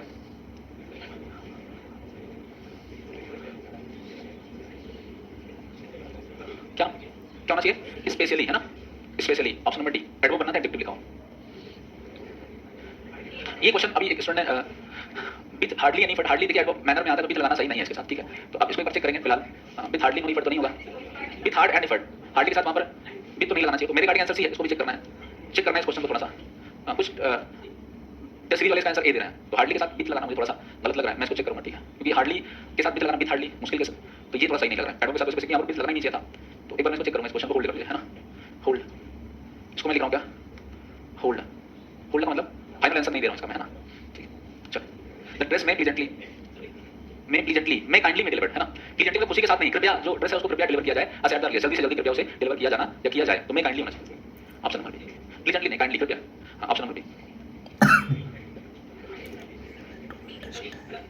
क्या मेनी है तो डिफिकल्टी होगा, डिफिकल्टी होना चाहिए, ग्रेट मेनी नहीं हो तो फेस पूरा होता है, ग्रेट मेनी तो ये भी नहीं है, मच ग्रेट डिफिकल्टी, मच कहीं अनकाउंटेबल डिफिकल्टी तो काउंटेबल है, ये भी नहीं बचा, कौन सा? ऑप्शन नंबर लिखा था सब्जेक्ट एग्रीमेंट में, a great many, a great many, a good many, a many, ये फ्रेज बनता है, जो मेनी लगता है इसका प्लूरल लगता है ना, तो अब यहाँ पर देखो, यहाँ पर प्लूरल नहीं बनाया, यहाँ पर आ नहीं लगाया और यहाँ पर मच दिया है, तो मच अनकाउंटेबल यूज करता है, डिफिकल्टी को डिफिकल्टीज लिखा है, तभी गलत है, तो एग्जैक्टली यहाँ पर क्या होना चाहिए? No improvement. हाँ तो प्लूरल इसलिए लगाया, बताओ क्लास सब्जेक्ट एग्रीमेंट पढ़ा लोगों ने, नोट्स ओपन करिए, अरे देखो ओपन करो, हाँ फिक्स होते हैं, एक्सेप्शन कह सकते हैं, अभी तो हम बता सकते हैं सिंगल या प्लूरल, हाँ सिंगल लिखा, फिर से गलत लिखा, देखिए क्या लिखा फिर से पढ़िए, हाँ तो आप देखिए ग्रेट मैनी, ये क्या लिखा है? ये डिफिकल्टी लिखा है, मैनी के बाद सिंगल होगा क्या? नहीं होगा, और ये कोई ग्रेट मैनी फ्रेज नहीं होता, फ्रेज हमेशा क्या होता है? ग्रेट मैनी, आ नहीं लगा इसलिए ये नहीं होगा, अभी आप लिखा मच ग्रेट डिफिकल्टीज, तो मच जो है वो अनकाउंटेबल यूज करते हैं, मैनी का यूज काउंटेबल डिफिकल्टी तो सही लगे, मच गलत है, ये यहाँ पर आ नहीं इसलिए गलत है, मच इसलिए गलत है, यहाँ पर डिफिकल्टी इसलिए गलत है, बचा क्या? ग्रेट मैनी, यानी जो लिखा था वो, समझ में आई बात? रिवीजन नहीं करते आप लोग, करते नहीं करते, पढ़ते नहीं बिल्कुल, पूरी ईमानदारी से बताइए घर में कितने लोग हैं जो नोट्स को 10-5 मिनट देखते हैं? इन वर्जन को तो पहले क्या हेल्पिंग में आएगा, फाइंड फाउंड फाउंड, क्या डेट के साथ बी टू लगता है? सेल्टम टच क्या बी के साथ टच लगता है? Option number B. बताओ एक पॉइंट को देखो ना, क्या पहले हेल्पिंग वर्ब बाद में आएगा वर्ब में नहीं आएगा? तीसरे में देखो, चलो फाइंड फाउंड फाउंड लिखाया था, जब आपको पढ़ाया था क्या कंफ्यूजन पढ़ाया था ना, find found found found found founded बताया था वो कंफ्यूजन में, बी टू हो जा रहा है इसलिए नहीं होगा, डेट के साथ बी वन लगता है। सेल्टम टच बी के साथ टच लगेगा नहीं लगेगा? ऑप्शन नंबर कौन सा बचा? बी। करेक्ट है, बोलो जरा। हैवी एडवर्ब मैनर है, मैनर के यूज हमेशा मेन वर्ब के बाद। ऑप्शन नंबर ए। और देख लो ध्यान से, हो जाएगा। नेक्स्ट पे चलें।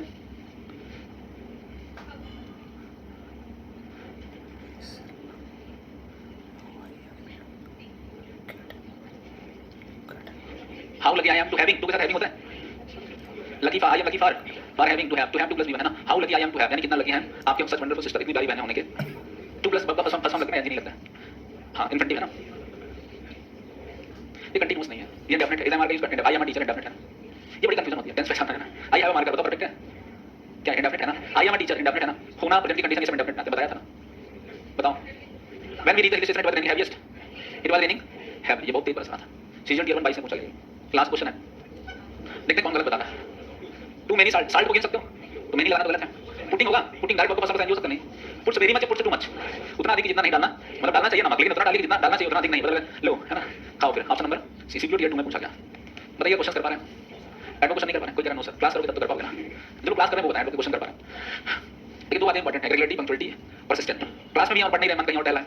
परसिस्टेंसी मतलब निरंतरता जरूरी है ना। अपने से खुद से पढ़ना भी जरूरी है। जब तक खुद से क्वेश्चन नहीं करेंगे, एक सबसे बड़ी जो प्रॉब्लम स्टूडेंट्स की होती है, जहां तक मैंने हाँ वही बात मैं बोलने जा रहा था कि जब आप सबके मन की सारी बातें मुझे पता है ना, कि जब स्टूडेंट्स मिक्स क्वेश्चन करता है, यानी टॉपिक नहीं पता होता है, क्वेश्चन करता है तो उसके पल्ले समझते हैं, उसके पल्ले ये नहीं पड़ता कि किस टॉपिक का क्वेश्चन है। ये तभी पल्ले पड़ेगा जब एक टॉपिक पे कम से कम 100 क्वेश्चन हमने खुद से करे हों। तो कुछ बातें अगर गलत दी गई होंगी तो तुरंत कैच कर लेंगे कि एडवर्ब में इस टाइप की गलती थी, नाउन में इस टाइप गलती थी, वर्ब में इस टाइप गलती थी। तो पर्टिकुलर टॉपिक, इसलिए पर्टिकुलर टॉपिक पे क्वेश्चन करना जरूरी है। जैसे आपने एडवर्ब पे क्वेश्चन 100 क्वेश्चन खुद से लगाना, टीचर ने बता दिया वेरी टू होगा, टू क्यों होगा ये पता होना चाहिए, इसलिए मैं रीजन पूछता हूं। आंसर नहीं देखना एबीसीडी मेरा सही हो गया, रीजन क्या है, रीजन पता होगा तो फिर जब आप मिक्स क्वेश्चन करेंगे तो समझ में आएगा। जैसे वाइस और नरेशन में ये प्रॉब्लम नहीं हुई क्योंकि लिखा होता है ये वाइस का, ये नरेशन का है। ये प्रॉब्लम कहाँ होगी? नाउन के क्वेश्चन होगी, वर्ब में होगी, कंजंक्शन होगी। इसलिए कहते हैं कि एक टॉपिक वाइज क्वेश्चन करिए, बुकलेट में बहुत सारे क्वेश्चन दिए, तो टॉपिक वाइज क्वेश्चन करेंगे तभी हो पाएगा। कम से कम 100 क्वेश्चन तो करिए ही करिए। 100 क्वेश्चन कर लीजिए, उसके बाद देखेंगे टॉपिक खुद ही समझ में आने लगेगा, कैसे क्वेश्चन पूछता है।